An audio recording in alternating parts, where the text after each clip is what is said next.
কালো টাকা সাদা করার সুযোগ আনুষ্ঠানিকভাবে বাতিল করেছে জাতীয় রাজস্ব বোর্ড, এনবিআর। বিতর্কিত এই সুযোগ কার্যকর করার ঠিক 2 মাসের মাথায় এটি বাতিল করা হল। এনবিআর আজ সোমবার এ সংক্রান্ত প্রস্তাব অনুমোদন করেছে। সম্প্রতি ক্ষমতা হারানো শেখ হাসিনার সরকার চলতি বাজেট 1 বছরের জন্য নগদ টাকার পাশাপাশি জমি, ফ্ল্যাট প্লটসহ স্থাবর সম্পদ কেনার মাধ্যমে কালো টাকা সাদা করার সুযোগ দিয়েছিল। সর্বোচ্চ করহারের চেয়ে কম কর দিয়ে কালো টাকা সাদা করার এই সুবিধার বিরুদ্ধে শুরু থেকেই তীব্র সমালোচনা ছিল।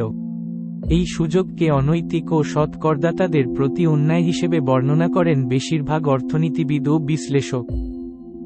অবশেষে মুহাম্মদ ইউনূসের নেতৃত্বাধীন অন্তর্বর্তী সরকার কালো টাকা সাদা করার এই বিধান বাতিল করার সিদ্ধান্ত নেয়। গত সপ্তাহে অন্তর্বর্তী সরকারের উপদেষ্টা পরিষদে এ সংক্রান্ত সিদ্ধান্ত গ্রহণ করা হয়। এরই ধারাবাহিকতায় এনবিআর আনুষ্ঠানিকভাবে কালো টাকা সাদা করার সুযোগ বাতিল করল। 2024-25 অর্থবছরের বাজেট বক্তৃতায় কালো টাকা সাদা করার এই সুযোগ দিয়েছিলেন তৎকালীন অর্থমন্ত্রী আবুল হাসান মাহমুদ আলী। গত 1 জুলাই থেকে 2025 সালের 30 জুন পর্যন্ত 1 বছরের জন্য এই সুযোগ দেওয়া হয়েছিল। ঘুষ দুর্নীতির মাধ্যমে অর্জন করা নগদ টাকা বা অপ্রদর্শিত অর্থ 15% কর দিয়ে সাদা করার সুযোগ ছিল।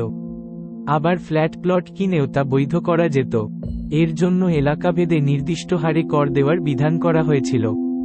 প্রায় সব সরকারের আমলেই কালো টাকা সাদা করার সুযোগ দেওয়া হয়েছে। বছরের পর বছর এই সুযোগ দেওয়া হলেও অবৈধভাবে উপার্জিত অর্থসম্পদ বৈধ করাই কখনোই তেমন সাড়া মেলেনি।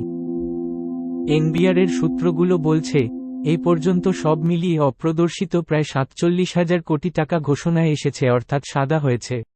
তবে বিএনপি সরকারের আমলে 1991-96 মেয়াদে কালো টাকা সাদা করার সুযোগ ছিল না। সর্বশেষ 2022-23 অর্থবছরে দেশ থেকে পাচার করা টাকা ফেরত আনার সুযোগ দেওয়া হলেও কেউ এই সুযোগ নেননি। এর 1 বছর পরেই আবারও কালো টাকা সাদা করার ঢালাও সুযোগ দেওয়া হয়েছিল।